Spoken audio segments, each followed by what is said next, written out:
ওকে, প্রিয় শিক্ষার্থীবৃন্দ, মাহে রমজানের আজকের প্রথম দিনে এই পবিত্রতার মাসে সকলকে শুভেচ্ছা এবং অভিনন্দন। আমরা রমজানের ক্লাসে ডিউরেশন অনেক কম, 25 মিনিটের মতো আমরা ক্লাস নিতে পারবো। আজকে তোমাদের সামনে এসেছি ও প্রাসঙ্গিক অপ্রাসঙ্গিক বেশি কথা না বলে আমরা ডাইরেক্ট ক্লাসে চলে যাই। আজকে আমি ক্লাস নিব তোমাদের, আমি অষ্টম শ্রেণীর সাধারণ বিজ্ঞান ক্লাস নিব রাসায়নিক বিক্রিয়ার উপর। আর পরিচয় আমি আগেও ক্লাস নিয়েছি, আমি আনোয়ার কাদের, বিদ্যাময় সরকারি বালিকা উচ্চ বিদ্যালয়, ময়মনসিং। তো আমি এই অধ্যায়টার উপর আরেকজন স্যার ক্লাস নিয়েছেন অল্প কয়েকটা, উনি ব্যস্ততার জন্য আসলে এখানে আমার ইনক্লুড হওয়া। যাই হোক, আমরা রাসায়নিক বিক্রিয়ার উপর নিয়ে কথা বলবো। এটা হচ্ছে ক্লাস এইটে 6টি অধ্যায়, তিনটা ফিজিক্স অধ্যায় আছে। রাসায়নিক, যাই হোক আমরা রাসায়নিক বিক্রিয়া চলে আসি। প্রথমত হচ্ছে যে রাসায়নিক বিক্রিয়া, যে অধ্যায়টা আছে রাসায়নিক বিক্রিয়া, এই অধ্যায় কিন্তু সব বলে দেওয়া নাই যে রাসায়নিক বিক্রিয়া কাকে বলা হয়।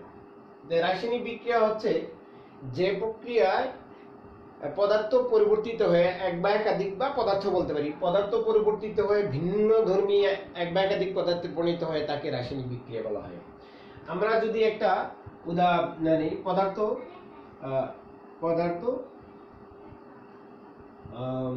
পরিবর্তিত হয়ে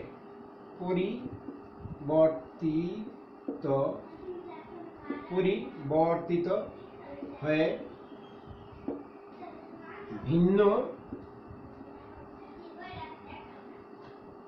ধর্মী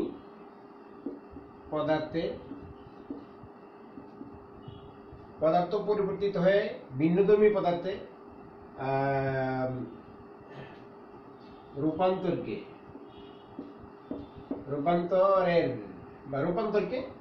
বলতে পারি, রূপান্তরকে রাসায়নিক বিক্রিয়া বলা হয়। রাসায়নিক বিক্রিয়া বলে পদার্থ পরিবর্তিত হয়ে ভিন্ন ধর্মী পদার্থে রূপান্তরকে রাসায়নিক বিক্রিয়া বলা হয়। অথবা আমরা বলতে পারি পদার্থ যে প্রক্রিয়া এক বা একাধিক পদার্থ পরিবর্তিত হয়ে নতুন ভিন্ন ধর্মী পদার্থে পরিণত হয় তাকে বলা হয় কি রাসায়নিক বিক্রিয়া। বিভিন্ন ধরনের রাসায়নিক বিক্রিয়া আছে, আমরা পরে দেখব। যাই হোক, এটা হচ্ছে রাসায়নিক বিক্রিয়া অধ্যায় আমাদের। রাসায়নিক বিক্রিয়া অধ্যায় আমাদের, এই অধ্যায়টা ভালো করে বুঝতে হলে আমাদের এটা জানতে হয় প্রতীক। ইতিমধ্যে প্রতীক কি হয় তোমরা জেনেছো। প্রতীক, আমরা প্রতীক জানতে হবে, প্রতীক বিষয়টা বুঝতে হবে, সংকেত একটু জানতে হবে, যোজনী জানতে হবে। তো যোজনীর ক্ষেত্রে আমি একটু কথা বলে নিই। যোজনী হচ্ছে একটা মৌল আর একটা মৌলের সাথে যুক্ত হওয়ার সামর্থ্য বা ক্ষমতাকে বলা হয় যোজনী। এটাও কথা বলা হয়েছে আগে ক্লাসে, আমি যতদূর দেখেছি। যোজনী তোমার হতে পারে ধাতু, অধাতু, যৌগমূলকে। ধাতু, আমি যোজনী কাকে বলে বললাম না, একটি মৌল আরেকটা মৌলের সাথে যুক্ত হওয়ার সামর্থ্য বা ক্ষমতাকে বলা হয় যোজনী হতে পারে কি ধাতু, অধাতু, যৌগমূলক, এদের যোজনী আছে। এই ধাতুগুলো সবসময় পজিটিভ, অধাতুগুলো নেগেটিভ ধরা হয়। আর যৌগমূলক পজিটিভ আর নেগেটিভ দুটেই হতে পারে। ধাতু সবসময় কি পজিটিভ, অধাতু নেগেটিভ, আর যৌগমূলক পজিটিভ হতে পারে, নেগেটিভ হতে পারে। ধাতুগুলো পজিটিভ মানে কেমনে? ধাতু যৌগ গঠন করার সময় ধাতু ধনাত্মক রূপে কাজ করে, অধাতু অনেকটা ঋণাত্মক রূপে কাজ করে, যৌগমূলক ধনাত্মক এবং ঋণাত্মক দুইটা রূপে কাজ করে। তো ধাতু এবং অধাতু যোজনী বইয়ের চার্ট তোমার বইয়ে দেওয়া আছে। তোমরা মেইন বইটা যদি একটু অনুসরণ করো তাহলে মেইন বই থেকে যোজনীগুলো আপাতত মুখস্থ করবে। ক্লাস 8-এ আমরা যদি যোজনী ব্যাখ্যা করতে চাই, কেমনে নির্ণয় করতে হয়, সেটা একটু কঠিন হয়ে যায়। তো মোটামুটি মনে রাখবে।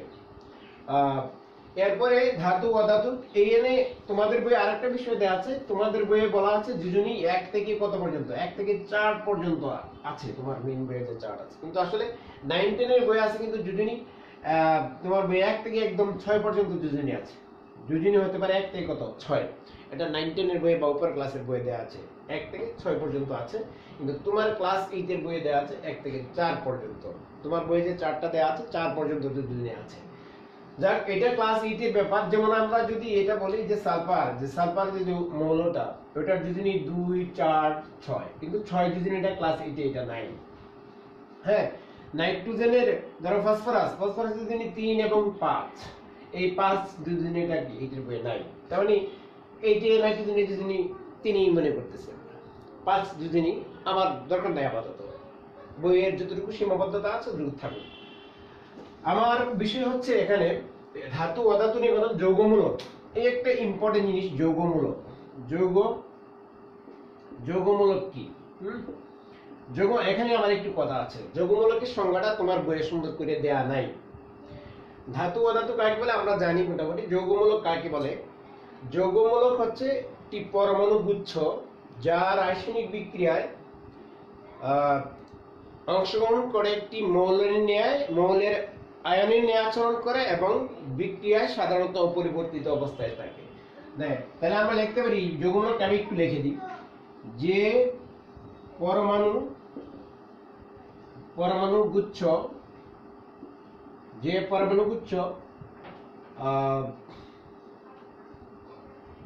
রাসায়নিক বিক্রিয়ায় যে পরমাণু গুচ্ছ রাসায়নিক বিক্রিয়ায় মৌলের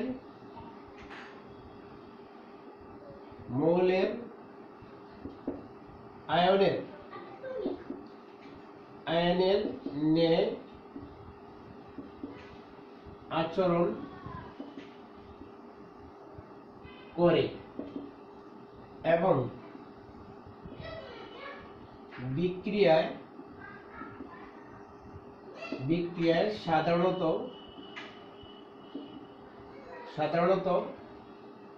এবং বিক্রিয়ায় সাধারণত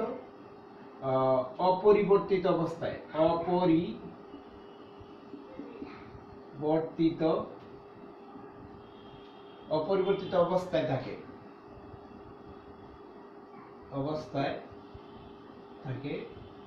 তাকে যৌগমূলক বলে। এই সংজ্ঞাটা আমার দরকার।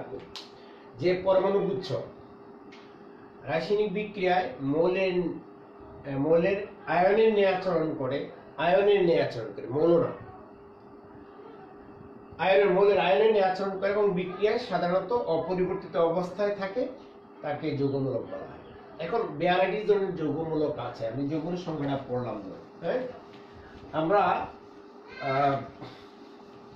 এই যৌগমূলক, তোমার যৌগমূলক ধনাত্মক যৌগমূলক আছে, হ্যাঁ, এই ধনাত্মক যৌগমূলক বেশি নেয়, যেমন PH4, ফসফোনিয়াম, NH4, অ্যামোনিয়াম, এদের যোজনী কত 1, এটার যোজনী কত 1। আচ্ছা, আর বেশিরভাগই ঋণাত্মক যৌগমূলক, মাইনাস ঋণাত্মক যৌগমূলকের সংখ্যা কিন্তু বেশি। ধনাত্মক যৌগমূলকের এই দুইটা আমাদের মনে রাখলে হবে। আচ্ছা, আবার ঋণাত্মক যৌগমূলক কিন্তু অনেকগুলো। যাই হোক, আমরা বলছিলাম যৌগমূলকের সংজ্ঞা দিয়েছিলাম, যে পরমাণুগুচ্ছ রাসায়নিক বিক্রিয়ায় মৌলের আয়নের ন্যায় আচরণ করে এবং বিক্রিয়া অপরিবর্তিত অবস্থায় থাকে, তাকে বলা হয় যৌগমূলক। আমি যদি একটা বিক্রিয়া দেই, ধরো অ্যামোনিয়াম কি অ্যামোনিয়াম হাইড্রোক্সাইড, হাইড্রোক্লোরিক অ্যাসিড, বিক্রিয়া দিলে এখানে হবে কি অ্যামোনিয়াম ক্লোরাইড প্লাস কি পানি, লবণ প্লাস পানি। তাহলে এখানে এটা একটা যৌগমূলক, এটাও একটা কি যৌগমূলক পরমাণু গুচ্ছ, আর এটা হচ্ছে NH4 প্লাস, এটা হচ্ছে OH মাইনাস, এটার মধ্যেও কিন্তু NH4 প্লাস হিসেবে আছে।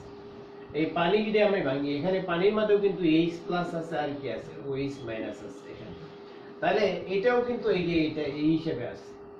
আবার অ্যামোনিয়া প্লাস যেটা, এটা এখান থেকে কি হলো, এই তাই আমি বলছিলাম যে যে পরমাণু গুচ্ছ আর একটা কিন্তু পরমাণু, তাই অ্যামোনিয়াম প্লাস এটি একটি পরমাণু যৌগমূলক, NH4 প্লাস এটি একটি যৌগমূলক। যে পরমাণু গুচ্ছ রাসায়নিক বিক্রিয়ায় অপরিবর্তিত অবস্থায় থাকে এবং আয়ন নিয়ে আচরণ করে তাকে বলা হয় কি যৌগমূলক। তাহলে অ্যামোনিয়াম প্লাসটা বিক্রিয়ার আগেও অ্যামোনিয়াম প্লাস হিসেবে আছে আর বিক্রিয়ার পরেও অ্যামোনিয়াম প্লাস হিসেবে আছে।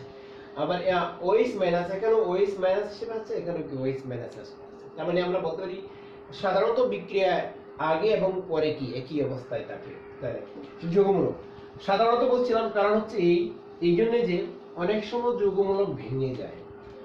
যেমন তুমি যদি আমরা যদি অ্যামোনিয়াম ক্লোরাইড এই যৌগটাকে আবার তাপ দেই, এটা একটা যৌগমূলক অ্যামোনিয়াম, এখানে অ্যামোনিয়াম প্লাস আছে, এটা যৌগমূলক। আমি যদি তাপ দিলে হবে কি অ্যামোনিয়া প্লাস হয়ে যাবে কি হাইড্রোক্লোরিক অ্যাসিড। তার মানে এটা আলাদা একটা যৌগ হলো, এটা গ্যাস, এটা তার মানে যৌগমূলকটা কি যৌগমূলকটা নাই, বিক্রিয়ার আগে এবং পরে কি এখানে অ্যামোনিয়াম প্লাস ছিল আর এই উৎপাদে কি কোনো কি নেই, মূলক নেই, উৎপাদে মূলক নেই, ভেঙে গেছে মূলকটা। তাহলে আমরা যদি বলি যে মূলক যে পরমাণু উচ্চ রাসায়নিক বিক্রিয়া অপরিবর্তিত অবস্থায় থাকবে, হ্যাঁ অপরিবর্তিত অবস্থায় থাকতেও পারে নাও থাকতে পারে। সেই জন্য আমরা বলি যে সাধারণত রাসায়নিক বিক্রিয়ায় কি থাকবে, অপরিবর্তিত অবস্থায় থাকবে। তো অনেকে তো তাপ দিলে, বিশেষ করে অ্যামোনিয়াম মূলক, এই যে অ্যামোনিয়াম মূলক, হ্যাঁ তাপ দিলে কিছু মূলক আছে ভেঙে যায় যৌগমূলক। যেমন এই কার্বনেট মূলক আর বাইকার্বনেট মূলক, অ্যামোনিয়াম মূলক, হ্যাঁ এই মূলকগুলো কিন্তু তাপ দিলে কি হয়ে যায়, ভেঙে যায়। এই মূলকগুলো তাপ দিলে ভেঙে যায়, এই যৌগমূলকগুলো তাপ দিলে ভেঙে যায়। তাই সেই জন্য আমাদের বলতে হয় কি যে রাসায়নিক বিক্রিয়া সাধারণত অপরিবর্তিত অবস্থায় থাকতেও পারে নাও থাকতে পারে। আচ্ছা, যৌগমূলকতে আমরা যদি প্রশ্নে বলা হয় যে এই সালফেট একটি যৌগমূলক, SO4 একটি যৌগমূলক, ব্যাখ্যা করো। তাহলে আমরা তো এত একটি মূলক, এটা সালফেট -2 একটি যৌগমূলক, ব্যাখ্যা করো। বেশ কয়েকবার এরকম প্রশ্ন আসছে। তাহলে সেক্ষেত্রে আমরা বলবো যে পরমাণু উচ্চ রাসায়নিক বিক্রিয়ায় মৌলের নিয়ে আচরণ করে এবং সাধারণত রাসায়নিক বিক্রিয়ায় অপরিবর্তিত অবস্থায় থাকে, তাহলে সেই পরমাণু উচ্চকে বলা হয় কি যৌগমূলক। তাই যদি হয় তাহলে এখানে সালফেট একটি যৌগমূলক এই সংজ্ঞাটা দেওয়ার পরে আমি এটা একটা বিক্রিয়া দিতে পারি। যেমন আমি যদি সালফিউরিক অ্যাসিড দেই, সালফিউরিক অ্যাসিড দিয়ে যদি আমি ধরো জিঙ্ক দিলাম, তাহলে কি হলো, জিঙ্ক সালফেট হলো, আর হলো কি হাইড্রোজেন। তার মানে এই যে সালফেট মূলকটা এখানে SO4 -2, এটা -2, এখানেও কিন্তু জিঙ্ক সালফেট যে হলো সেখানেও কিন্তু SO4 -2 হিসেবে আছে। তার মানে কি বিক্রিয়ার আগে যে অবস্থা ছিল বিক্রিয়ার পরে কি অবস্থা আছে এবং কি একটি পরমাণু বা আয়নের নিয়ে আচরণ করেছে। সুতরাং বলতে পারি সালফেট একটি কি যৌগমূলক। শুধু সালফেট কেন, অন্য যে কোনো মূলক দিয়ে যদি প্রশ্ন আসে যে ইহা একটি মূলক, তাহলে তোমাকে ওই যৌগমূলকের সংজ্ঞাটা সুন্দর করে লিখবে, তারপর তার একটা বিক্রিয়া দেওয়ার চেষ্টা করবে, দিয়ে বলবা যে এই জন্য এটা একটি মূলক। তো এরকম প্রশ্ন কিন্তু বহুতবার JSC পরীক্ষা এসেছে। সুতরাং এই প্রশ্ন উত্তর দেওয়ার জন্য এই শুধুমাত্র এটা বললে হবে না যে একটি পরমাণু গুচ্ছ। যাক, আমরা প্রশ্ন থেকে এটা থেকে চলে আসলাম যৌগমূলক। আরেকটি কথা আছে, যৌগমূলক গুলো, অনেকগুলো যৌগমূলক তোমার বইয়ে দেয়া আছে। যৌগমূলক গুলোর যদি আমরা বলতাম যৌগমূলক যৌগ যখন গঠন করে, এই আমাদের ধাতু হোক অধাতু হোক যৌগমূলক হোক, এরা যৌগ গঠন করে। তো যৌগ গঠন করলে পরমাণুগুলো ধাতুর সাথে যৌগ গঠন যৌগ যখন হয় আমরা জানি ধাতু প্লাস কি অধাতু যৌগ হতে পারে। ধাতু প্লাস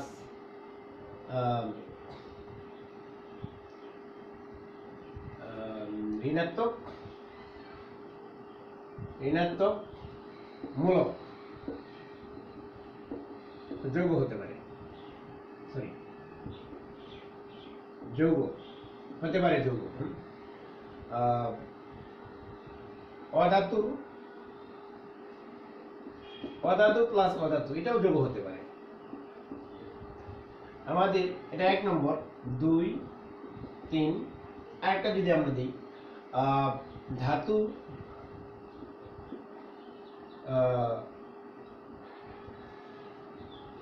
ধাতু প্লাস কি ঋণাত্মক মূলক, আমাদের যদি এরকম হতে পারে, অর্থাৎ ঋণাত্মক মূলক ধনাত্মক,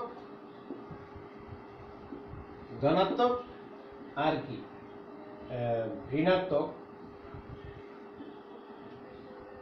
ঋণাত্মক মূলক যৌগ হতে পারে, এসব কটা যৌগ হতে পারে।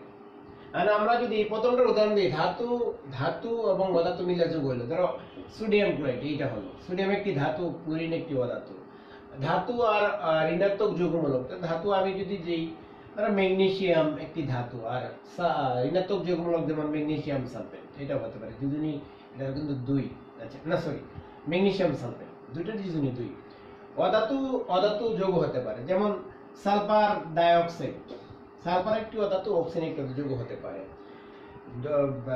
ধনাত্মক যৌগমূলক, ঋণাত্মক যৌগমূলক হতে পারে, যেমন ammonium, ammonium hydroxide, hydroxide, hydroxide. তাহলে এটা হচ্ছে প্লাস, এটা হচ্ছে মাইনাস, তার মানে যৌগ হতে পারে, বিভিন্নভাবে যৌগ হতে পারে। তো যৌগ হলে আমাদের মোট কথা হলো যে যৌগ হলে আমাদের আমাদের যে যোজনীগুলো জানা থাকতে হবে। যোজনী কি ট্রান্সফার হয়, যেমন আমি যদি বলি অ্যালুমিনিয়াম আর কি অ্যালুমিনিয়াম এবং ফসফেট, এই দুইটা মিলে যৌগ হলো। আবার অ্যালুমিনিয়ামের সাথে যদি আমি সালফেট দেই, অ্যালুমিনিয়ামের সাথে যদি আমি নাইট্রেট দিই, অ্যালুমিনিয়াম নাইট্রেট, আমি কিন্তু এটার যোজনী কত 3, এটার যোজনী কত 2, এটা না চার্জ আমি করলাম কত, তাহলে এটার সাথে যদি এটা যুক্ত হয় তাহলে কি যোগ হবে, এটার সাথে যদি এটা যুক্ত হয় কি যোগ হবে, এটার সাথে যদি এটা যুক্ত হয় তাহলে কি যোগ হবে। তার মানে অ্যালুমিনিয়ামের যোজনী 3, Al PO4, Al PO4, তাহলে অ্যালুমিনিয়ামের যোজনী 3, ফসফেটের যোজনী 3, তার মানে অ্যালুমিনিয়াম ফসফেট, তার মানে এখানে 3, এখানে 3 যদি আমি দিই তাহলে এখানে 3, এখানে 3 এ 3 এ ব্যালেন্স কাটা যাবে, তার মানে কি হবে, এই যে 3 3 বাদ দিয়ে চলে Al+4 হবে।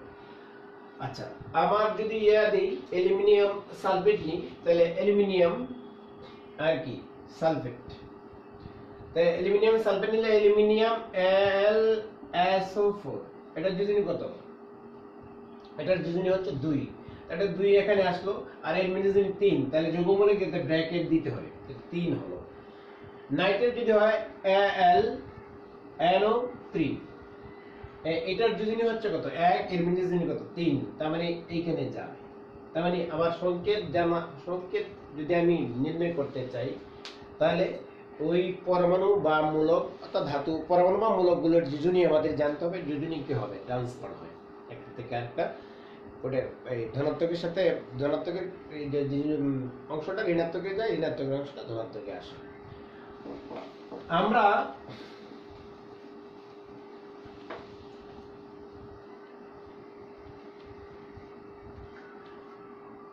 যৌগমূলকের একটি বিষয় আমরা বলি, যৌগমূলকের আরেকটা জিনিস আমরা বলি, ধরো এই যে ফসফেট একটি মূলক, হ্যাঁ ফসফেট একটি মূলক, এটা যোজনী 3, এটার চার্জ হচ্ছে কত মাইনাস, এই মূলকটা কোন একটি ঋণাত্মক মূলকের যোজনী যদি থাকে তোমার 2 বা তার বেশি থাকে, তার সাথে যদি হাইড্রোজেন যুক্ত হয় তার যোজনী 1 করে কমতে থাকে, ঋণাত্মক চার্জ যত, যদি ততটি হাইড্রোজেন যুক্ত হয় তখন যৌগ হয়ে যায়।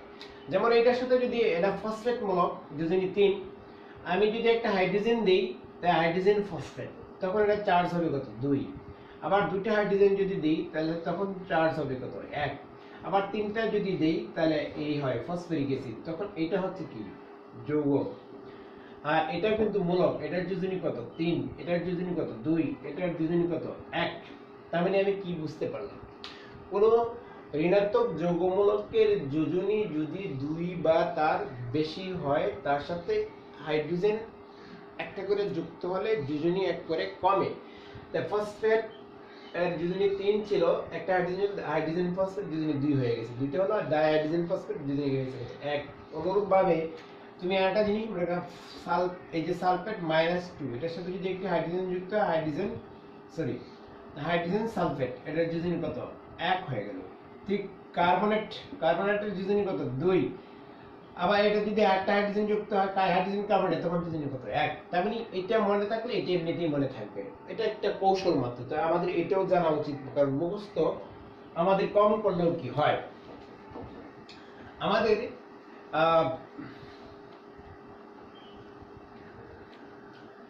ক্লাস ডিউরেশন অনেক কম। তাহলে আমি পড়াইলাম কি, এতে একটু পড়ানো হয়েছে যার জন্য আমরা এতে আসতে পারিনি। ধাতু অধাতু যৌগমূলক এ নিয়ে কথা বললাম। আচ্ছা, এরপরে আমরা রাসায়নিক সমীকরণ, রাসায়নিক সমীকরণ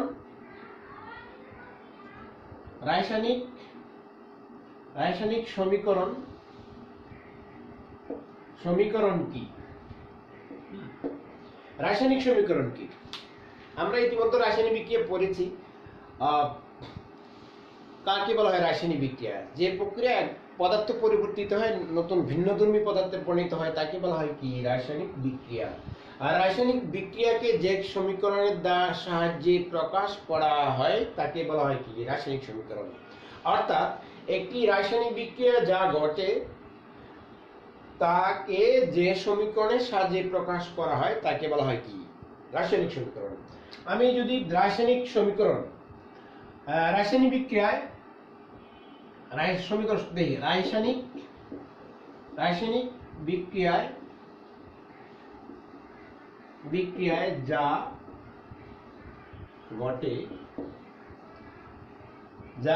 ঘটে অর্থাৎ বিক্রিয়ক ও উৎপাদ পদার্থ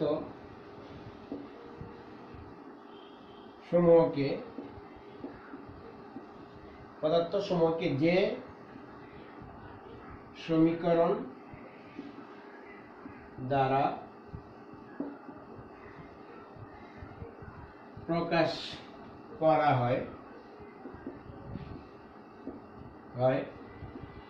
তাকে রাসায়নিক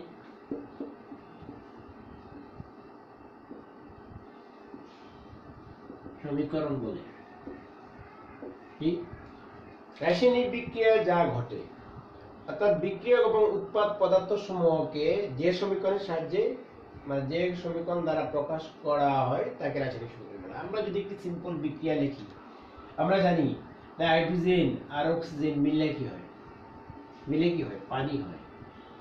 আমি যদি ব্যালেন্স করি, এখানে দিলাম এটা, এখানে বা সমান চিহ্ন দিলাম।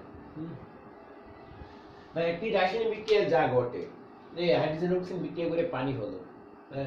রাসায়নিক বিক্রিয়া যা ঘটে অর্থাৎ বিক্রিয়ক এবং উৎপাদ পদার্থ সমূহকে এইগুলো হচ্ছে বিক্রিয়ক পদার্থ। এগুলো হচ্ছে বিক্রিয়ক, আর এটা হচ্ছে কি? উৎপাদ। বিক্রিয়ক বা বিক্রিয়াজাত পদার্থ সমূহকে যে সমীকরণের সাহায্যে প্রকাশ করা হয় তাকে বলা হয় কি? রাসায়নিক সমীকরণ। তো আমরা রাসায়নিক সমীকরণের লেখার কিছু নিয়ম আছে। রাসায়নিক সমীকরণ কেমনে লিখব, লেখার কিছু নিয়ম আছে। কিন্তু আমাদের এখন যে ক্লাস হচ্ছে, ক্লাস টাইম আমাদের কম, আমাদের টাইম ইতিমধ্যেই চলে গেছে, ক্লাস শেষ করতে হবে। তো আমরা আগামী দিন রাসায়নিক সমীকরণ লেখার নিয়ম, মেইন বইয়ের মধ্যে কিছু নিয়মগুলো দেয়া আছে। ক্লাস 8 এর বই আজকে আমি দেখেছি, মেইন বইয়ের মধ্যে মোটামুটি নিয়মগুলো দেয়া আছে। রাসায়নিক সমীকরণ লেখার নিয়ম একটু তোমরা পড়ে নিবে, রাসায়নিক সমীকরণ লেখার নিয়ম। আর আমি এদিকে যাচ্ছি না, কিন্তু আমি এইচডব্লিউ একটু দিচ্ছি, এইচডব্লিউ একটা দিচ্ছি। হ্যাঁ, যদি আমরা বলি যোজনী, আমি ধরো এখান থেকে দিলাম প্রশ্ন 1,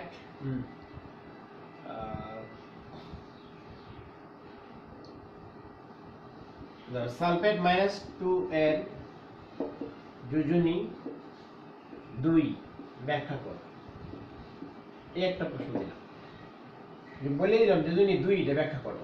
আচ্ছা, পরে বললাম যে অ্যামোনিয়াম প্লাস একটি মূলক, অ্যামোনিয়াম প্লাস একটি মূলক ব্যাখ্যা করো। আচ্ছা, এই দুটা ছোট্ট কাজ আজকে আমাদের হইলো।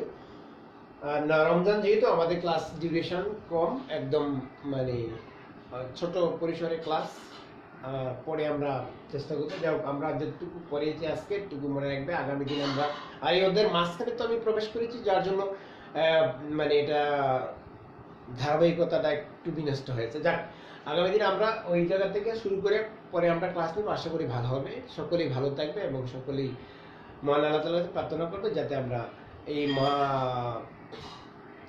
তো মাসে এবং মাহে রমজানে আমরা যেন পূর্বের অবস্থায় সুন্দরভাবে ফিরে আসতে পারি। সকলকে ধন্যবাদ, সেই আশা রাখি। আসসালামু আলাইকুম।